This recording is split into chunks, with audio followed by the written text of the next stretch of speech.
Please, just 3 minutes. That is all I'm asking. I know you are busy. I know there are 10 other things pulling at your attention right now, and this is just one more thing in a day that has already had too many things. I know part of you is already calculating whether this is worth the time.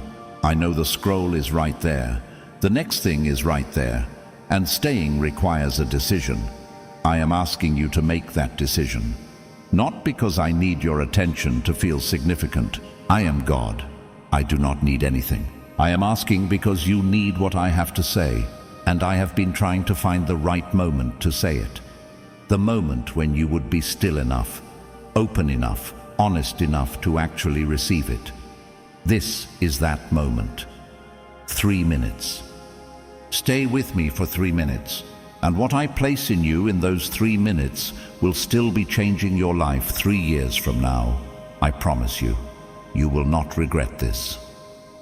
In the first minute, I need to tell you the truth about what I see when I look at your life right now. I see someone who has been running on less than they should have to run on, not just physically, though the tiredness is real. I see someone running on less hope than they were designed to carry, less certainty about the future than they need to move forward well, less assurance that they are known and seen and specifically loved than a child of mine was ever meant to live with. You have been operating in a deficit that is not financial. It is spiritual, and it has been making everything harder than it was designed to be. The decisions, the relationships, the daily effort of just being a person in the world. I want to address that deficit right now, in this minute. Here is what is true, not what feels true, not what circumstances have been suggesting, not what the quieter voices in your head have been repeating. You are not ordinary. You were not made for a small life.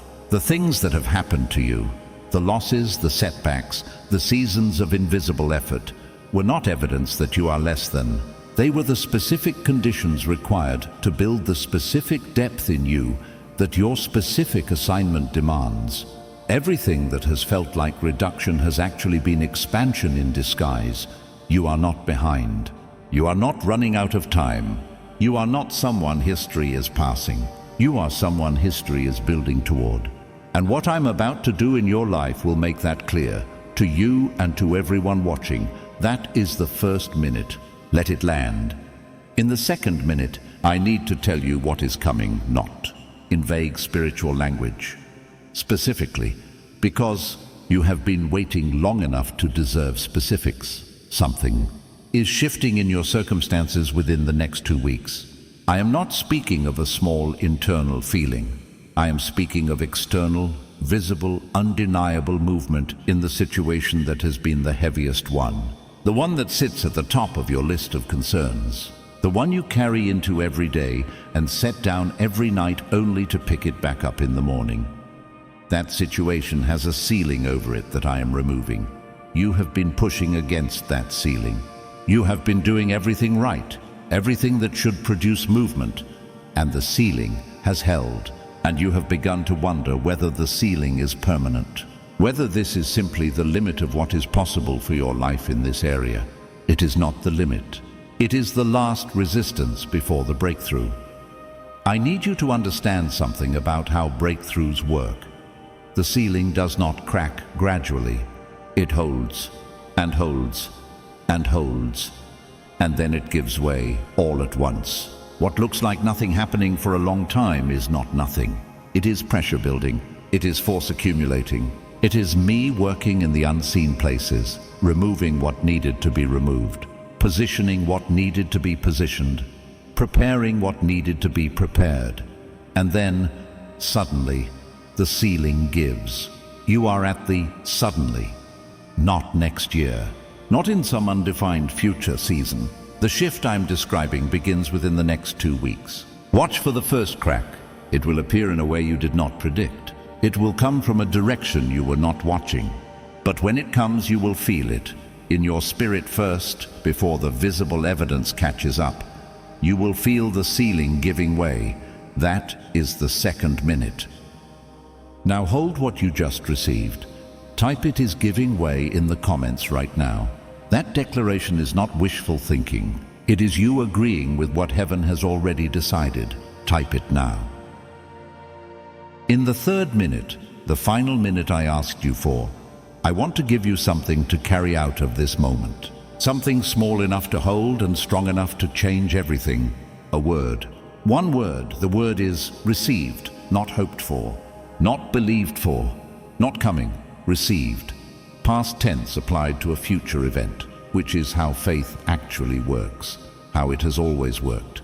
How every person who has ever moved from impossible to testimony learned to speak. You are going to walk away from this message and you are going to be tempted to file what you heard under things that might be true, under things you hope are true, under things you will revisit if circumstances cooperate. You are going to be tempted to hold it at arm's length, to let it be encouraging without letting it be real.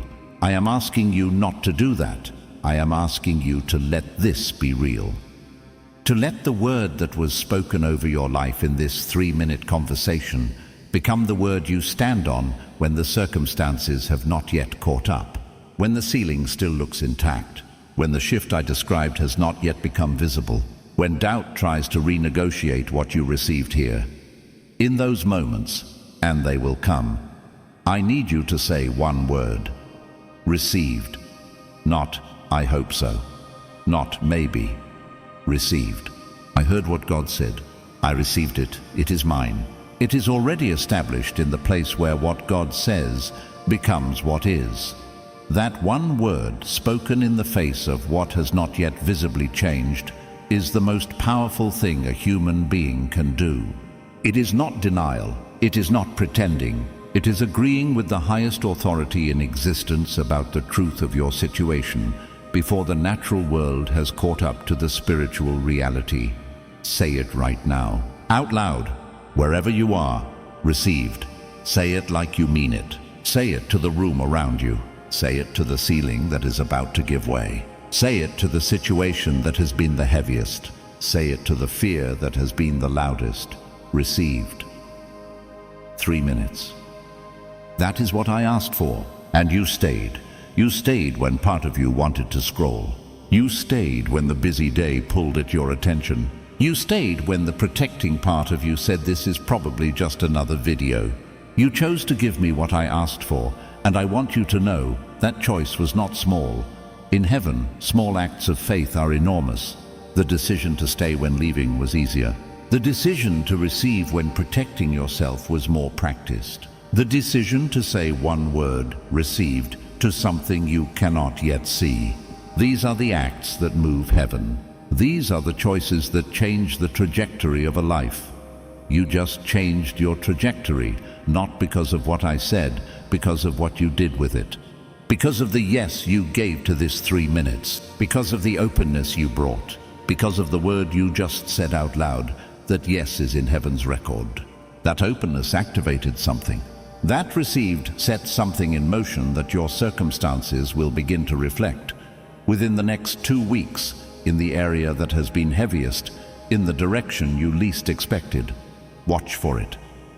When it comes, and it will come back here. Leave a comment that says it happened, because your testimony is going to be what keeps the next person from scrolling past their 3 minutes. Type, I gave God 3 minutes. And I will not regret it in the comments. That is your seal on this moment. That is your declaration that the 3 minutes were worth it, even before the evidence arrives. Type it now, like this message as your agreement. Share it with one person who needs to give God 3 minutes today. Someone who has been too busy, too hurt, too protected to stop. That name came to your mind for a reason. Subscribe, because I have more for you than what 3 minutes could hold. This was the beginning, 3 minutes. You stayed. You will not regret it. In Jesus' mighty name, Amen, Amen, Amen.